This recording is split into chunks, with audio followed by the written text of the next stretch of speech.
By the end of this video, you'll have met just about all of the uses of the participle in the Gospel of John.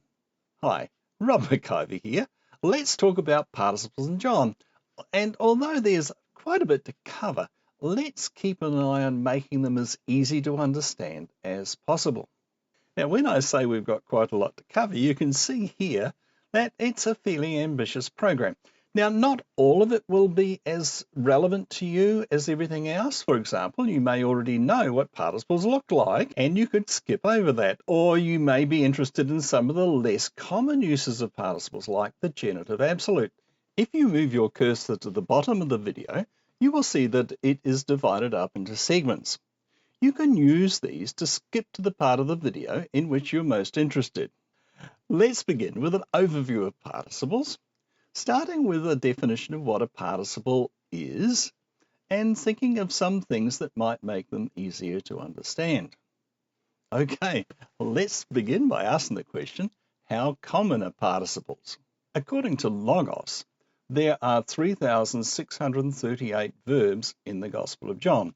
Of these, 70% are in the indicative mood and 13% are in the participial mood. In other words, just over 1 in 10 verbs in John are participles. So if we're going to be able to translate and interpret John, we're going to have some understanding of participles.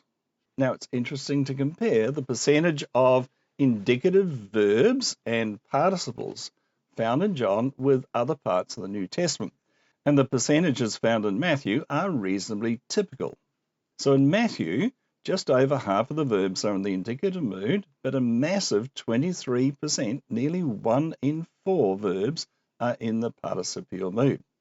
So participles are important in John and very important elsewhere in the New Testament. I had an interesting conversation with one of my classes. They insisted on a definition of participles. They said, well, Rob, give us the basic idea of what a participle is. And this is pretty much what I came up with at the time. And I've included this definition in my chapter on participles in the 3rd edition of Intermediate New Testament Greek Made Easier. On page 35, I say this. What then is a participle? In New Testament Greek, a participle is a form of the verb which not only has tense, mood, and voice, it also has case, gender, and number. Participles can be used in ways analogous to adjectives, in forming substantives and modifying nouns. They also may be used to form phrases and clauses by modifying or supplementing verbs. So do you think that you know all about participles now that you've had that definition? Probably not. Let's actually unpick this a little bit. In the definition, I compare participles with both adjectives and adverbs. Well, how is a participle like an adjective? If we look at a paradigm of a participle, and here is the present participle active of luo, we see that not only does it have tense and voice like other moods of the verb, it also has case. It has nominative, vocative, accusative, genitive, dative, form masculine, feminine, and neuter. And if you look at the pattern there, that looks very much like an adjective, doesn't it? That's all very well and good, Rob, but how does that help us understand participles better? I think the easiest way to answer that question is to think about how English participles are used. That way, we will see that participles are used not just like adjectives, but also like adverbs. You're going to ask me, well, what then is an English participle? An English participle comes in 2 tenses, a present tense and a past tense. You can identify an English present tense participle by saying I am ing. So I am going, I am loving, I am keeping, etc. An English past participle is used after the auxiliary verb have. I have gone, I have loved, I have kept, I have done, I have sinned. And you will see that a present participle almost always has the ending ing, and a regular past participle in English has the ending ed. And there's exactly two of those examples which have that ending. There's a number of irregular past participles in English. Let's see some examples of how English uses a participle like an adjective. So adjectives can be used to form things that are like nouns. We call them substantive because they're not nouns, but they are like nouns. So comfort the dying. So the dying is taking the verb to die and making a participle out of it and adding the word the in front of it, and you turn that into the equivalent of a noun. Greek does the same thing. Or we can use it pretty much as a straight adjective. The running child or the loving wife. So there the participle is used rather like we would use an adjective. And by the way, that's a much more common use of the English participle than to form a substantive. An English participle is also used like an adverb. So we have after receiving the command. Receiving is the present participle. It naturally follows the word after. That's a temporal adverbial use. We have a participle that describes the manner by which something will be done. So in English, I will respond by writing. We have the equivalent of a Greek pleonastic participle. Now, we're going to talk about what a pleonastic participle is later, but you can see he replied saying. The word saying there kind of is redundant, and that's what pleonastic means. In English, we use a participle that is connected to a verb, but not quite in an adverbial way.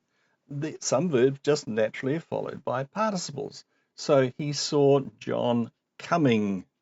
He saw Jane running. And in English, we also use participles after forms of the verb to be. She is loving. He was coming. Now, each one of these uses of the English participle corresponds to a use of the Greek participle. Although I think it's fair to say that Greek uses participles much more frequently than English does, and it has some uses that are hard to mirror in English. But that gives you a bit of a feel for participles. They're used like adjectives, they're used like adverbs, and they have some other uses in complementing other verbs or in a so-called periphrastic tense. Now let's look at how often these various uses of the participle are found in John. And by far, the most common use of the participle is it being used as an adjective. A massive 58% of them are like that. And the great news is these are the easier to understand participles. That's really good news. 27% of them are found in adverbial uses, and then 15% of them are found in other uses. So that's the overview. Let's get down to some specifics. So there are two kinds of adjectival use, and I've listed there 10 adverbial uses of the participle, and also 4 other uses. That makes 16 uses all up, doesn't it? So we're trying to make participles easier to understand, and if you look at the percentages of uses, we can see already that there is a good starting point. Let's concentrate on the use of the participle that are found more frequently. And here are the ones we're going to be talking about first. We're going to have to cover the others, but let's meet the more commonly found types of participles first. And the great news is 43% of participles are used as a substantive.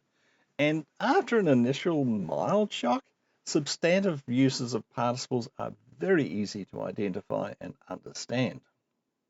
Not only are participles used in a wide variety of ways, there seems to be an awful lot of them. So here we have got the present active, and we have 8 3s, 24 forms. And as well as that, we've got the aorist, we've got the future, and we've got the perfect, and then we've got the middle and passive forms as well. There seems to be an awful lot of them, even if we realize that those are just adjectival endings that are familiar to us. So is there a way to cut down on the information overload with the forms of participles? And in fact, there is.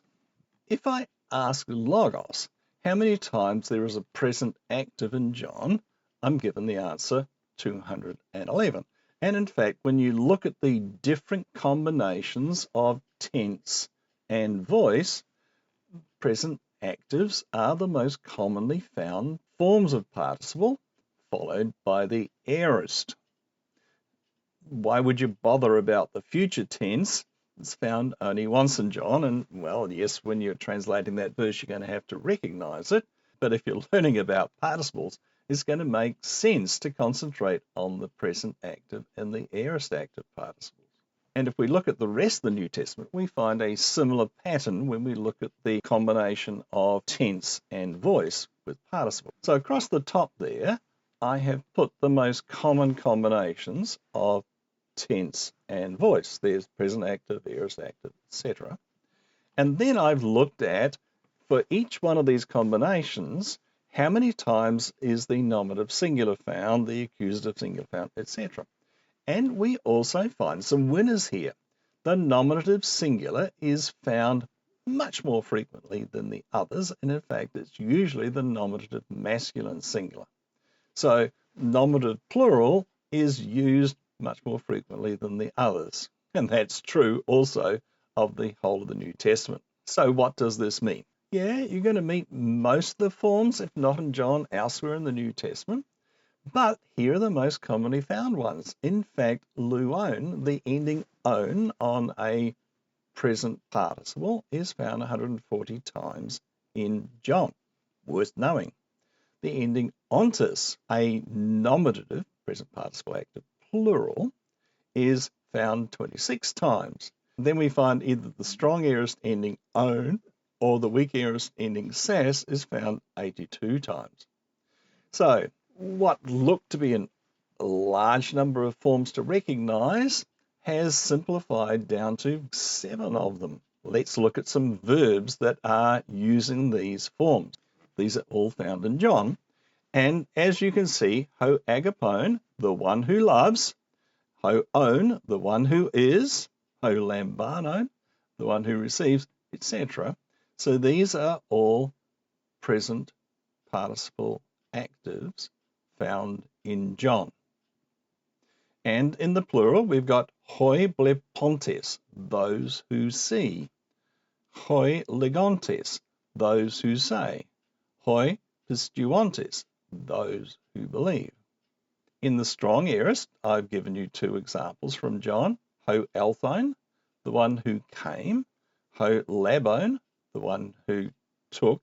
The weak aorist ending sas is found on ho anoinxas, the one who opened, ho pempsas, the one who sent, ho poieses, the one who did.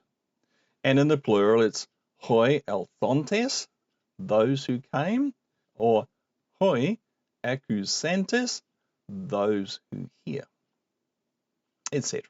So those are some of the more commonly found endings, making it easier, concentrating first on the most commonly found use and the most commonly found endings. So what are these most commonly found uses of the participle? By far the most common use of a participle is as an adjective. So if participles are used like adjectives, let's begin by actually reminding ourselves how adjectives are used in John. The first example there is kind of interesting. Hoi eudaioi. Well, it's used 25 times in John, meaning the Jews. And we'll leave aside the question why a Jewish writer writing about a Jesus who was a Jew and his disciples who were Jews working in a Jewish context talked about the Jews, especially in such a negative way throughout his gospel, and just concentrate on the grammar. Because eudaioi is actually an adjective. Judaios, Judaia, Judaion, which means from Judea or Jewish. So put an article in front of it, you turn an adjective into a noun-like thing, a substantive.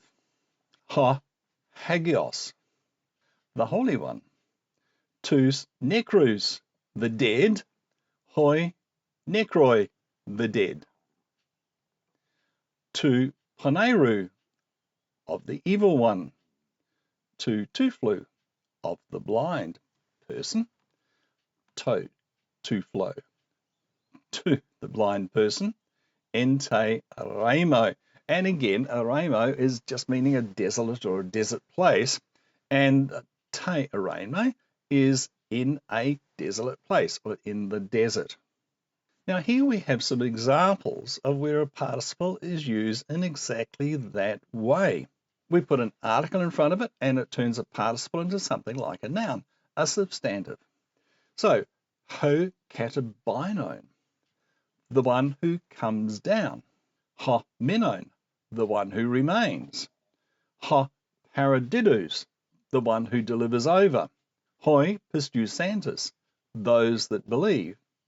And I have an example here in John 13:20. Hot lambanon antina pimpsoma lambano. Hot lambanon lambani ton pimpsanta me.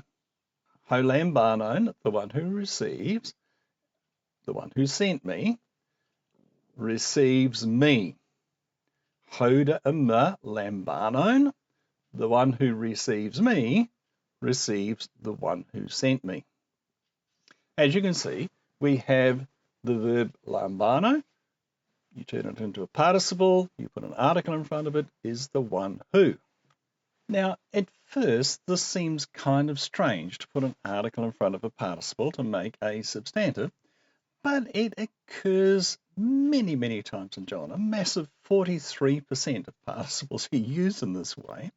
And in fact, I gathered together this type of use of participle in an appendix of my book, Beginning New Testament Greek Made Easier. And as you run your eye down the example, you will see a pattern emerging. Ho agapone, the one who loves. Ho me agapone, the one who does not love. Ho akaluthone, the one who follows. And these are in actual alphabetical order, as you can see.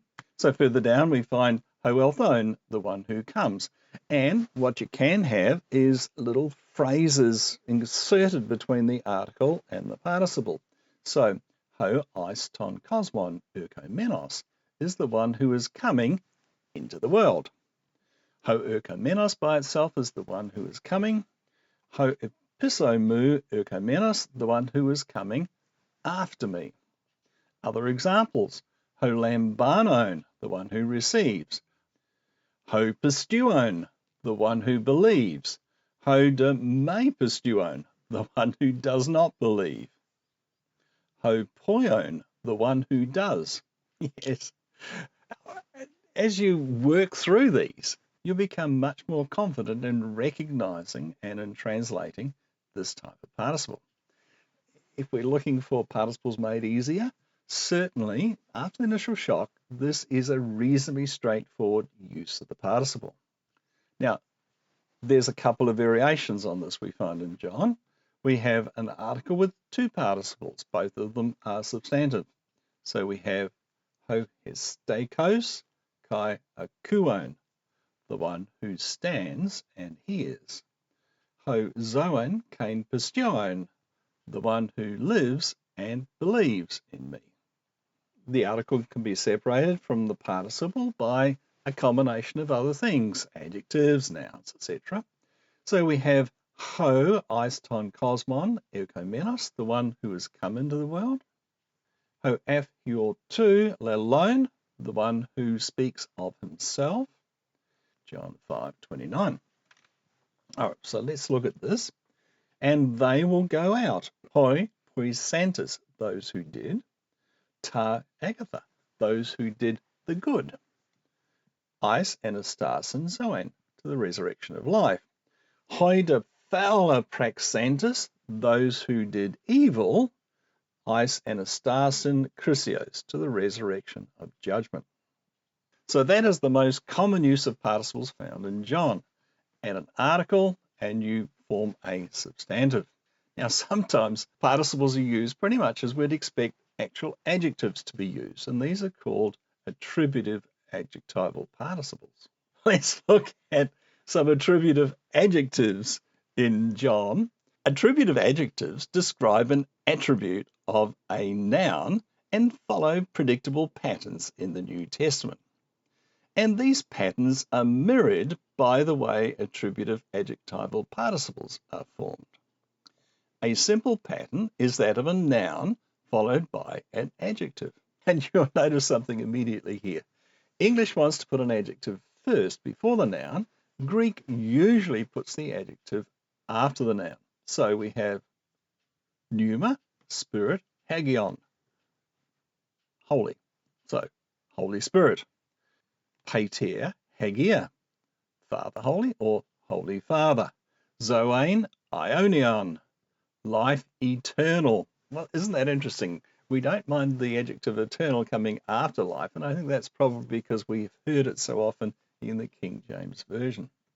Ergon kala, good works, and anthropon tuflon, a blind man. In an almost exact analogy, a participle can follow a noun just like an adjective. In such cases, it's called an attributive adjectival participle because it's describing an attribute of its associated noun. For example, we have here hudatos zontos.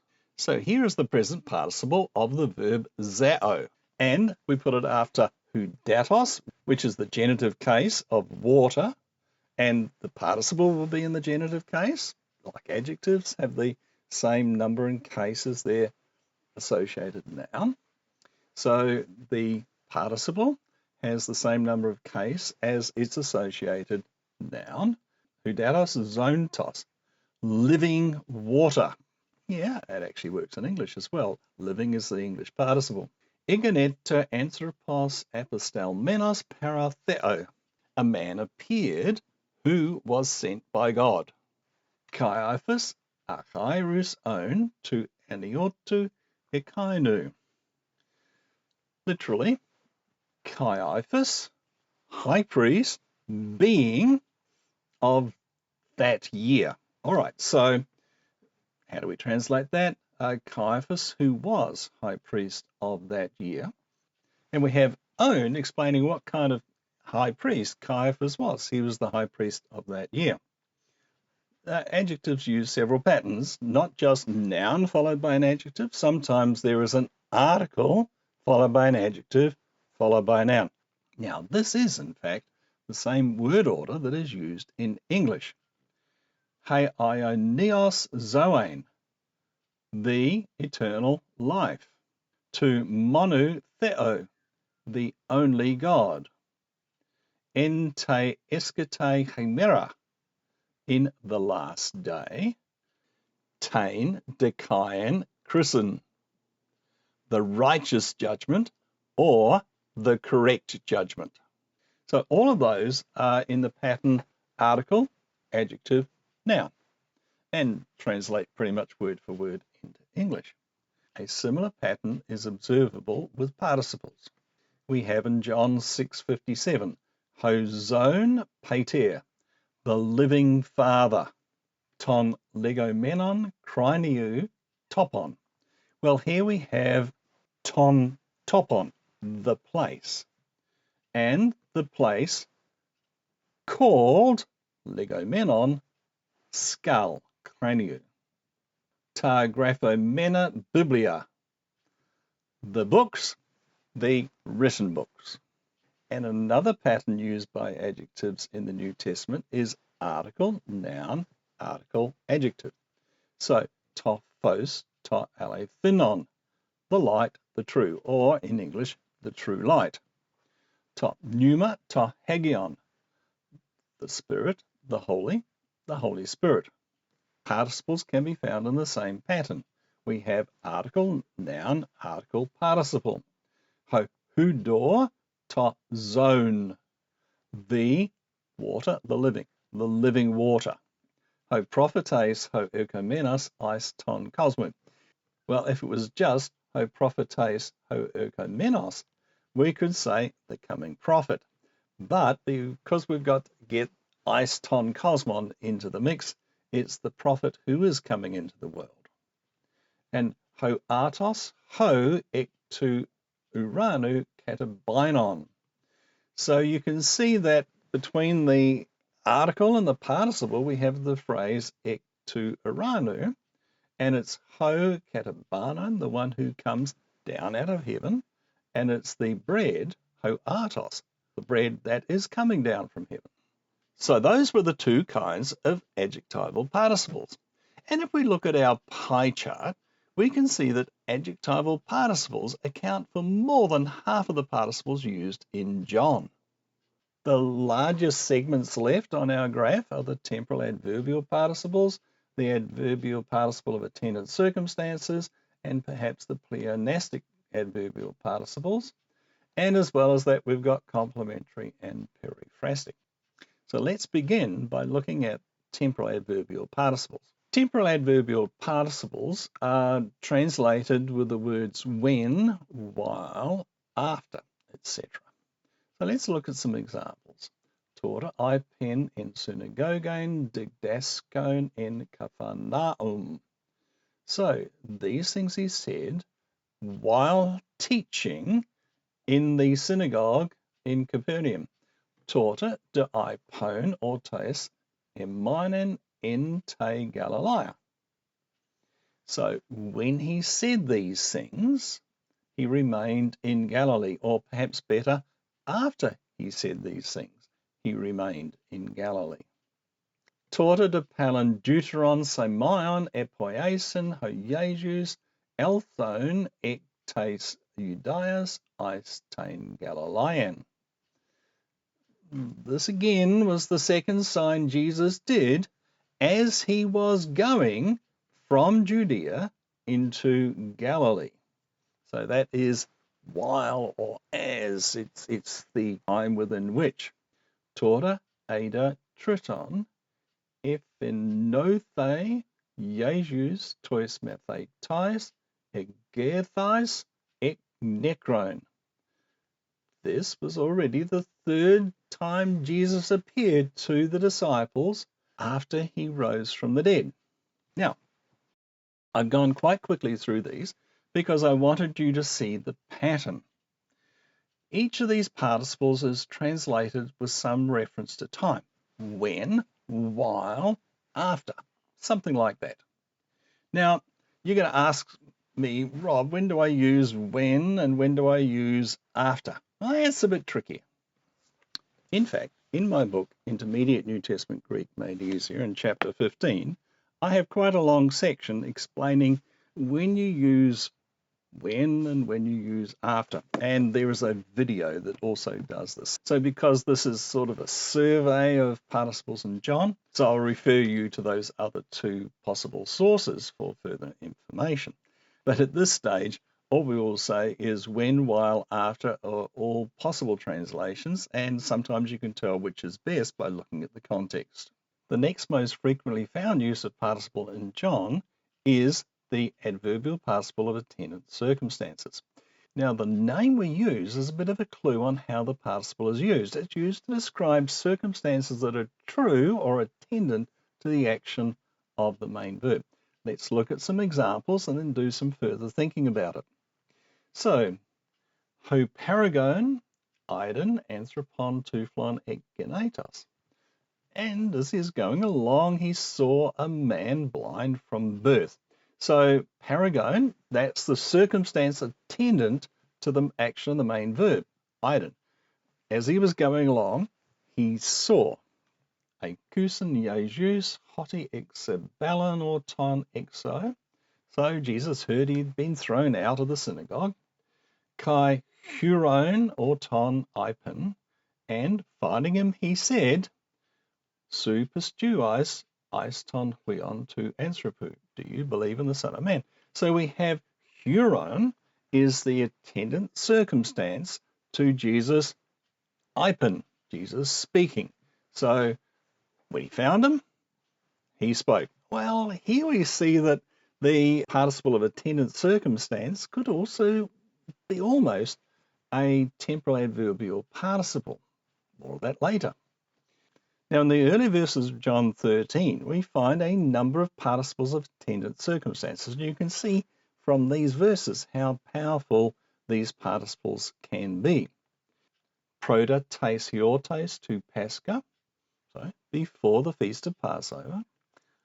Eidos ho Jesus, Jesus knowing, hoti althen orto he chora, his hour had come.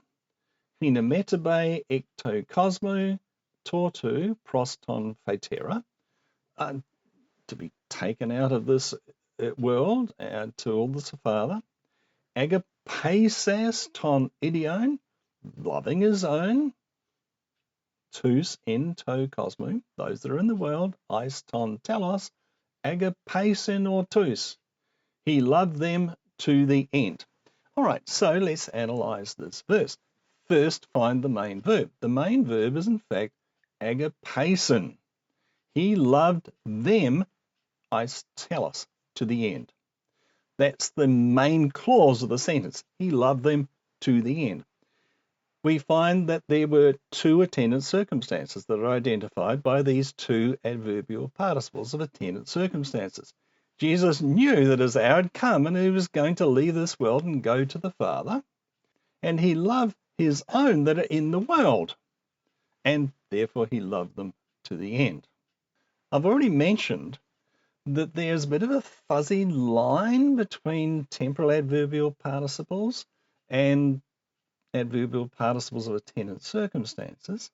So how do we tell which is which? Well, there's quite a good discussion of this in this book by Daniel Wallace. And in my book, Intermediate New Testament Greek Made Easier, I've made a little summary of what I think are his key points. He notes that a participle of attendant circumstances is usually in the aorist tense. It precedes the main verbs, and such participles are found more frequently in the Gospels and Acts than elsewhere in the New Testament. So they are typical of narratives. In fact, there's a section in here where we analyze the moods of all the verbs in Acts, and there's a great number of participles of attendant circumstances in Acts, in the narrative of Acts. So we have an example there of a couple of places where the attendant circumstances just help the narrative along. And then we have in John 13 there an example where a participle of attendant circumstances makes some pretty strong theological points. Now, even though less than 4% of participles are pleonastic, it's probably worth looking at them here. The word pleonastic means redundant, and pleonastic participles can be seen as redundant in some way, although they're very close to adverbial participles of manner, as we will discover later. So it is possible that we could classify pleonastic adverbial participles as adverbial participles of manner, but textbooks tend to identify them as pleonastic, so let's just follow along with the crowd on this particular instance. So, for example, legon, legontes, legusa, legusai are all used as pleonastic participles in John, and there are a couple of examples there that will show you how they are used. So, epikrithe or tos ho Ioannes legon. So John answered them, saying. So in English, the saying is redundant, although Greek happily puts it in there, and you could argue that this is how John answered them. The manner in which he answered was by saying instead of writing or indicating with a shrugged shoulder or something. Hota un eidon or ton ho archaeurus kai ho huperetai ekrao gadson legontis. Therefore, when the high priest and the servants saw him, they cried out, saying. So again, in English, that word saying is probably redundant, pleonastic, and we describe that as a pleonastic use of the participle there in John. Now, there are a good number of complementary participles in John. So I've put a number of them here. The results are a fairly busy slide, but it gives you an idea of how complementary participles work. They're not truly adverbial. They're found with a verb, but they complement the verb. They fill out the meaning of the verb rather than modify the verb. Let's begin talking about complementary participles by looking at the verb horeo, which I'm sure you remember has the aorist idon. So, idon ho Jesus ton Nathaniel erchomenon pros auton. Jesus saw Nathaniel coming to him. Now that actually works naturally in English, doesn't it? The English verb I see, or past tense I saw, is naturally associated with the present participle. He sees Nathaniel coming. He sees John fishing. He sees, etc., which is very similar to how complementary verbs are used in New Testament Greek. Take, for example, the verb theoreo, which also means see. So, theorosin ton Jejun peripatunta epites thalassa. They see Jesus walking upon the sea. We have erchomai, aorist althon, althon ego en hudati baptizon. I came baptizing with water. Again, that fits naturally with our English usage. So, complementary participles are found with verbs such as akuo, blepo, erchomai, echo, theomai, theoreo, and horeo in the Greek New Testament. And we find examples in John of each one of those verbs used with a complementary participle. Participles are also used in John to construct periphrastic tenses. These are tenses constructed out of a form of the verb to be, followed by a participle. So we have here an example in John 1:28. Torta in Bethany egeneto hopu ein ho Ioannes baptizon. These things took place in Bethany, where John was baptizing. Hopu ga ein beblemenos eis tein phulakein ho Ioannes. For John had not yet been thrown into prison. Ein de kai ho Petros met orton estos kai therminomenos. And Peter was standing with them and warming himself. In 6:45 we find estin gegramenon entois prophetais. It is written, or more correctly, it has been written in the prophets. And in fact, estin gegramenon is found 5 times in John, although one of them, the words are in an opposite order. And ein gegramenon, was written, is found twice. And John is unique in the New Testament for combining those two words. In Matthew, Mark, Luke, and also in John, it is more usual to refer to a fulfillment of Scripture by using the passive gegraptai. It has been written. Now, when we look at the whole of the New Testament, there's a range of periphrastic tenses, and there is a section in Intermediate New Testament Greek made easier, which deals with periphrastic tenses and their various types. That is found in chapter 15, section 9. Now, these are the more common uses of participles in John. And while it is good to begin with the common uses, every so often you're going to meet a participle that can't be classified by any of the uses we have looked at. Some of these uses occur 5 times or less in John, but when you're dealing with one of those verses, you need to know about it. And so to be comprehensive in our coverage of the participles in John, we need to include even those that are not found very frequently. We're going to begin with a set of adverbial participles that are used between 5 and 10 times. So this is causal, concessive, and adverbial participles of purpose. Here are some examples of some causal participles. Torta de afhiorto uk ipen, al archierus on to eniutu ekainu eprofutusen hotter. This is about Caiaphas, and it says he did not say this of himself, but because he was high priest that year, he prophesied. And in John 2:23, we read, Hosta ein entos Jerusalemos, ente pascha ente hiote, pola pisdusen eis onoma ortu, theoruntes ortu ta semaya ha epoiai. Now, here's an interesting one. As he was, or while he was in Jerusalem at the Feast of Passover, many believed in his name because they saw the signs which he did, or after they saw the signs which he did. I think it's probably a causal participle, but you can see that there's an opportunity to perhaps translate that as a temporal adverbial participle as well. And towards the end of the video, we'll take up some of these kind of ambiguous examples. So how do we recognize causal adverbial participles? Well, if the best translation we can think of uses the word because, it is a causal participle. On the other hand, a concessive participle is one where the best translation would use the word although.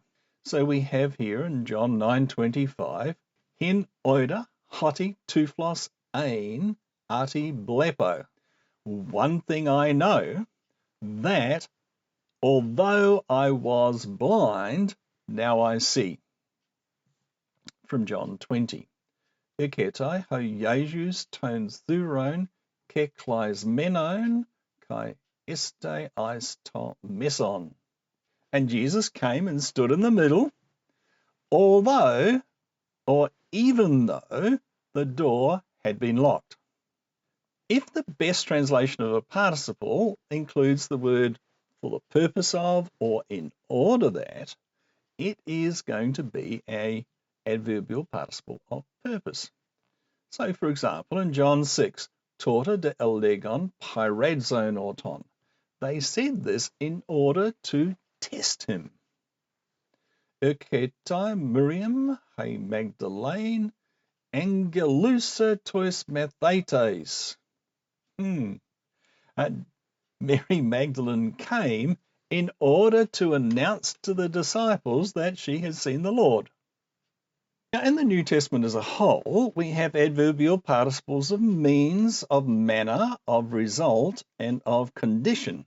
And when I was looking at the participles in John, I didn't find any of result or condition, and I only found a few examples of means or manner.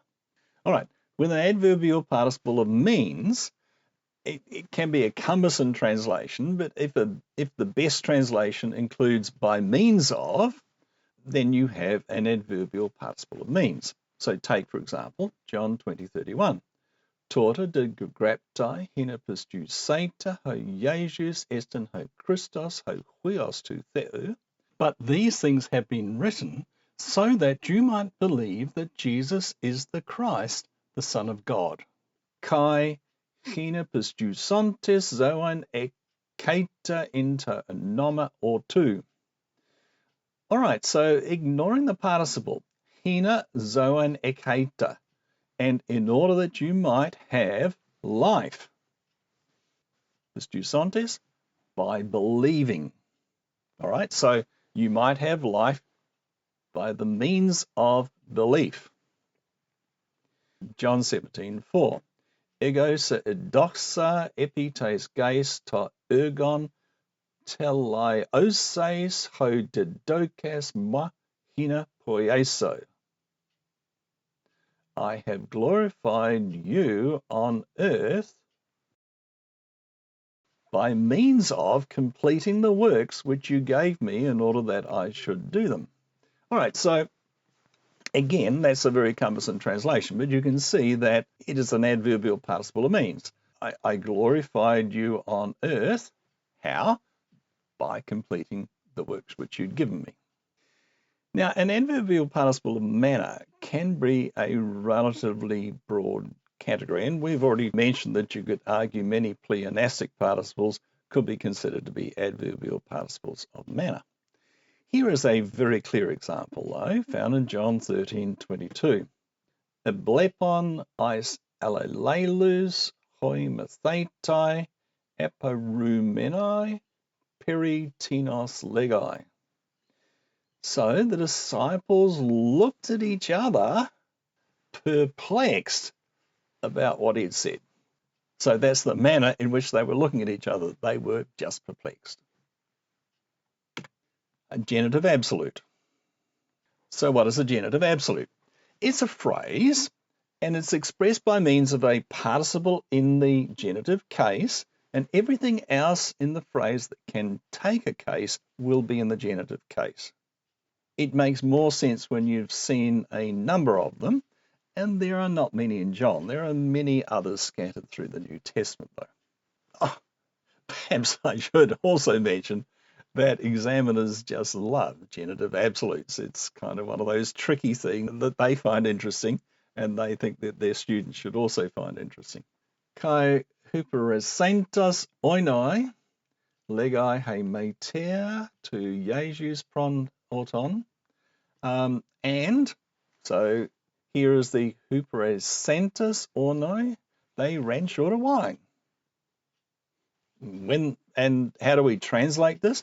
Well, we translate genitive absolutes as we would a adverbial participle.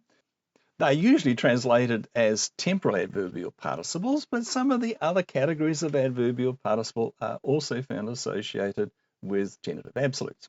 Well, in this particular case, I can think of at least 3 plausible ways to categorize this particular genitive absolute.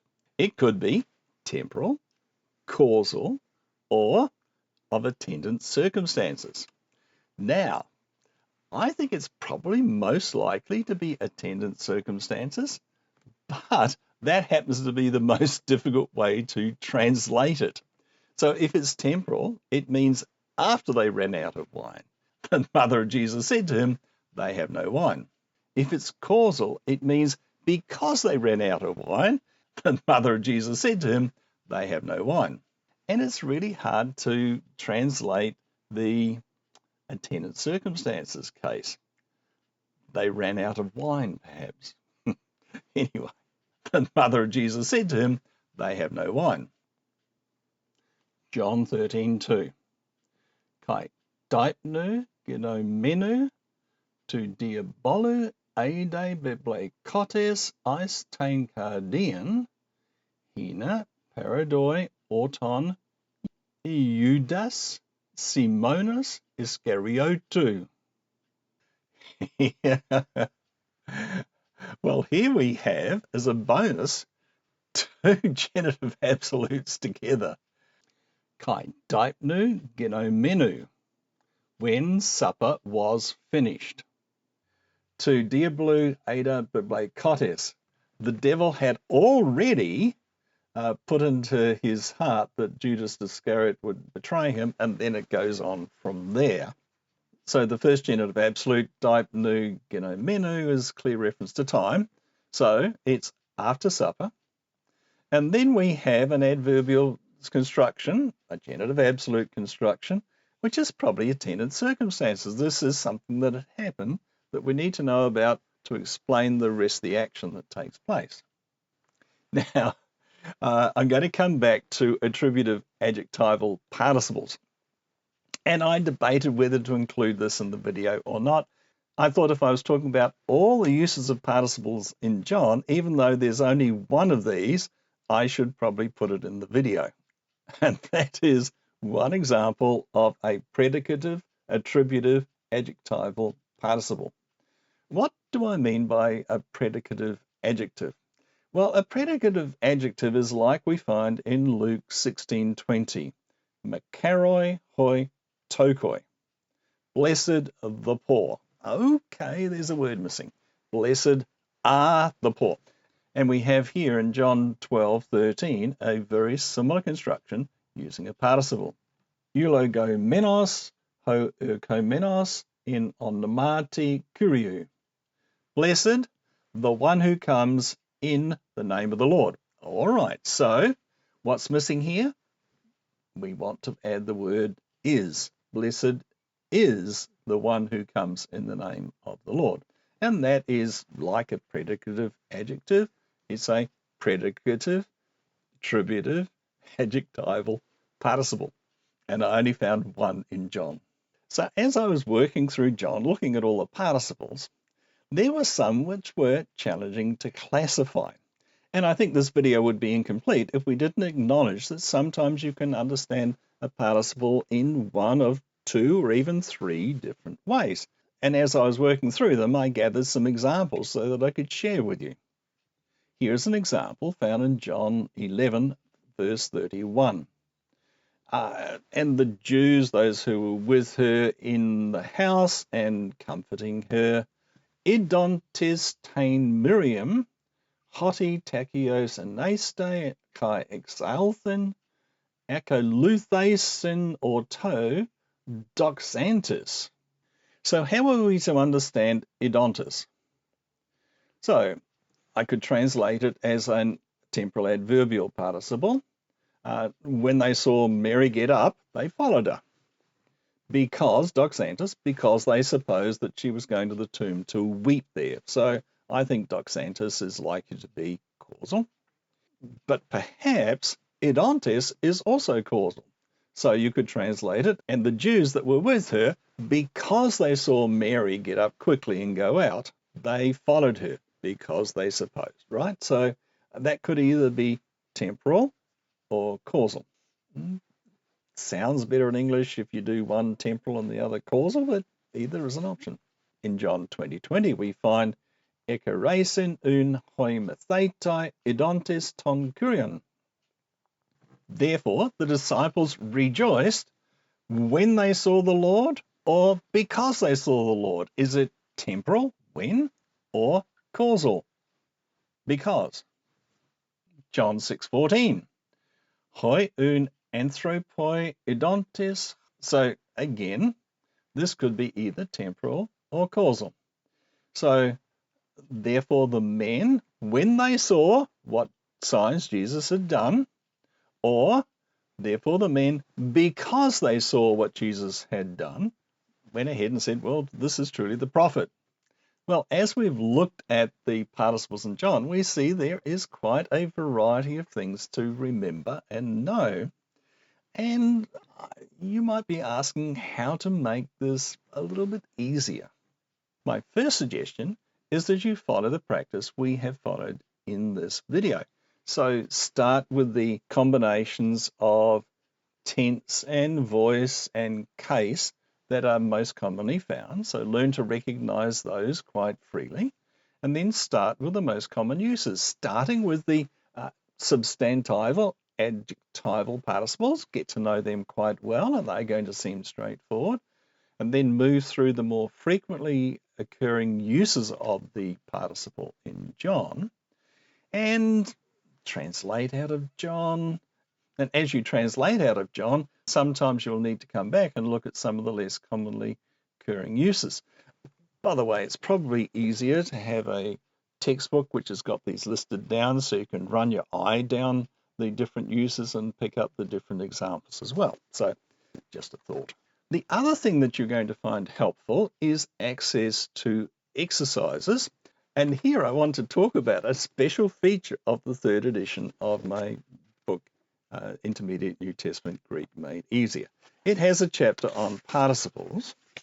And at the end of the chapter, it has exercises. Now, that's not surprising in a textbook, but these exercises are divided in parts of the New Testament. So the first exercise is, in fact, on the book of Revelation, because the uses of participles in Revelation is pretty straightforward. Then the next exercise is on the Gospel of John, starting with the most frequent uses of the participle and then the less frequently found uses of the participle. There are some other videos that I have on participles, and I will list some of them here. And I do have one further suggestion. Might be a bridge too far for many of you, But I found using Logos to look at all the participles in John a very helpful exercise. And going through and classifying them for yourself, I think is by far the best way to understand the use of participles in John. As I say, that might be a bridge too far for many. This video is part of a series of videos on the grammar and syntax of the Greek New Testament. More of them available on YouTube and x.com. And might I suggest that you, first of all, like this video if you found it at all useful. Then you may wish to subscribe. And seeing as this is more advanced grammar, I'm not producing these very frequently, so you may want to press the bell icon so that you'll be notified when other videos are posted that deal with aspects of New Testament Greek. Thank you.